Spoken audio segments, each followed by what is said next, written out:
দেখছেন সবার খবর, সবার নজর, বার্তা এক নজর। শেষ দিনে গুড়াপে জনসভা করলেন অভিষেক বন্দ্যোপাধ্যায়। 2026 বিধানসভা নির্বাচনে দ্বিতীয় শেষ দফা নির্বাচনের আগে আজ প্রচারের শেষ দিন। আর এই শেষ দিনে হুগলি জেলার ধনেখালি বিধানসভা কেন্দ্রের তৃণমূলের প্রার্থী অসীমা পাত্রের সমর্থনে গুড়াপ কংসারী পুর মোড়ে জনসভা করলেন অভিষেক বন্দ্যোপাধ্যায়। এদিন এছাড়াও উপস্থিত ছিলেন এলাকার সাংসদ এবং অভিনেত্রী রচনা ব্যানার্জি।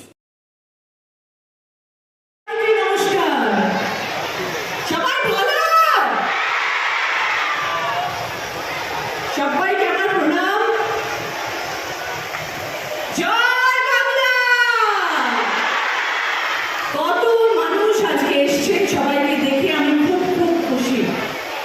বোঝাই যাচ্ছে দিদির প্রতি ভালোবাসা আপনাদের অগাধ, অপরিসীম। সবাইকে ধন্যবাদ, অসংখ্য ধন্যবাদ এখানে আসার জন্য। তৃণমূল কংগ্রেস উন্নয়নে বিশ্বাসী, সেটা আপনারা এতদিনে খুব ভালো করে বুঝে গেছেন। দিদি আমাদের গরিব মানুষদের জন্য কি কি করেন সেটা আপনারা জানেন। গরিব মানুষদের তিনি অত্যন্ত ভালোবাসেন। নতুন প্রজন্মের ছেলে মেয়েদের জন্য তিনি চিন্তা করেন, মানুষের কাজ নিয়ে তিনি চিন্তা করেন, গ্রামের প্রতিটি মানুষের কথা ভাবেন।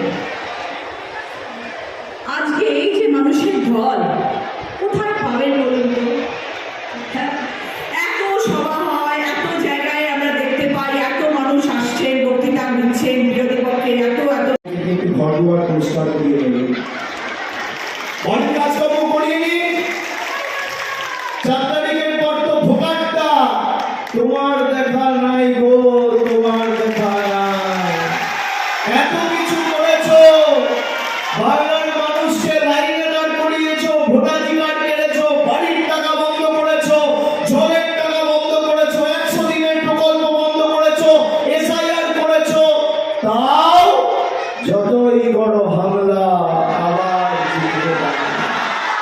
আপনি দেখুন, একটা মেয়ে, একটা নারী, একজন মহিলা, তাকে হারাতে দেশের প্রধানমন্ত্রী, স্বরাষ্ট্রমন্ত্রী, দেশের প্রতিরক্ষা মন্ত্রী, রেলমন্ত্রী, স্বাস্থ্যমন্ত্রী, অর্থমন্ত্রী, শিল্পমন্ত্রী, 28টা রাজ্যের রাজ্যপাল, 16টা রাজ্যের বিজেপি মুখ্যমন্ত্রী, ইডি, ইলেকশন কমিশন, আধা সামরিক বাহিনী, প্যারামিলিটারি ফোর্স, সিবিআই, আইটি, গদি মিডিয়া, হাইকোর্ট, সুপ্রিম কোর্ট সব নেমে গেছে।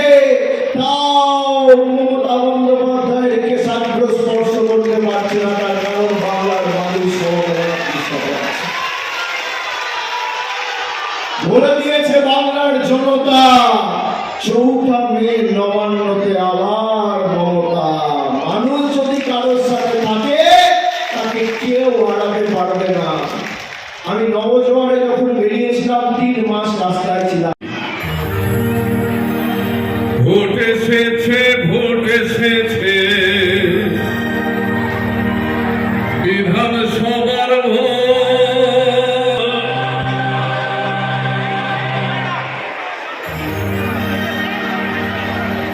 ভোট এসেছে, ভোটের সব